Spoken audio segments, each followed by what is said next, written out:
اللہ الرحمن الرحیم۔ مسلمانوں کے اعلیٰ کریکٹر کا تو یہ حال تھا کہ جنگ فارس میں جب شہزادہ فارس گرفتار کر کے لایا گیا، اس کے لیے سزائے قتل تجویز تھی۔ جب اس کو قتل کرنے کا وقت آیا، اس سے پوچھا گیا کہ تمہاری کوئی آخری حسرت ہے، آخری خواہش ہے؟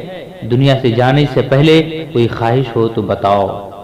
اس نے کہا مجھے پیاس لگ رہی ہے، پانی پلا دو۔ کہا اچھی بات ہے۔ ایک کٹورے میں پانی لایا گیا۔ اس نے کہا اچھا وعدہ کر لو، جب تک میں یہ پانی نہیں پیوں گا اس وقت تک مجھے قتل نہیں کرو گی۔ اچھی بات ہے، یہ ہمارا وعدہ ہے۔ اس نے کہا قسم کھا لو۔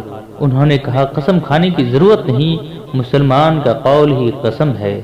جب اس کے سامنے پانی لایا گیا تو اس نے پانی پھینک دیا اور کہا دیکھیے صاحب، آپ نے وعدہ کیا تھا جب تک میں یہ پانی نہیں پیوں گا اس وقت تک مجھے قتل نہیں کرو گی۔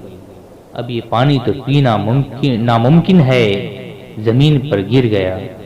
حضرت عمر رضی اللہ تعالی عنہ کو اطلاع کی گئی۔ آپ نے فرمایا اس نے ہمارے ساتھ دھوکہ کیا ہے، ہم دھوکہ نہیں کریں گے، آزاد کر دو، چھوڑ دو اس کو۔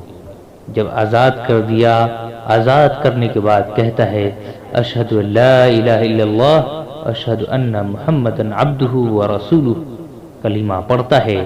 اور پھر اس نے بتایا کہ میں اپنے دل سے تو مسلمان ہو چکا تھا بہت دیر پہلے، لیکن گرفتار تھا اور میرے لیے سزائے قتل تجویز تھی، اور مجھے یہ اندازہ تھا کہ اگر میں نے اسی حالت میں اسلام ظاہر کیا تو لوگ یہی سمجھیں گے کہ یہ موت کے ڈر سے مسلمان ہوا ہے، اس لیے میں چاہتا تھا کہ کسی طرح سے آزادی مل جائے، اس وقت اسلام کا اظہار کر دوں گا۔ تو کریکٹر کا یہ حال تھا۔ مسلمان کے دوسرے دھوکہ کرتے رہیں، ہم دھوکہ نہیں کریں گے۔ دوستو یہ ہے ایمانداری اور دیانتداری۔ اسی طریقے سے ہمیں بھی وعدے کا پاس و لحاظ رکھنا چاہیے اور کرنا چاہیے۔ ویڈیو پسند آئی ہو تو ویڈیو کو لائک کریں، چینل کو سبسکرائب کریں۔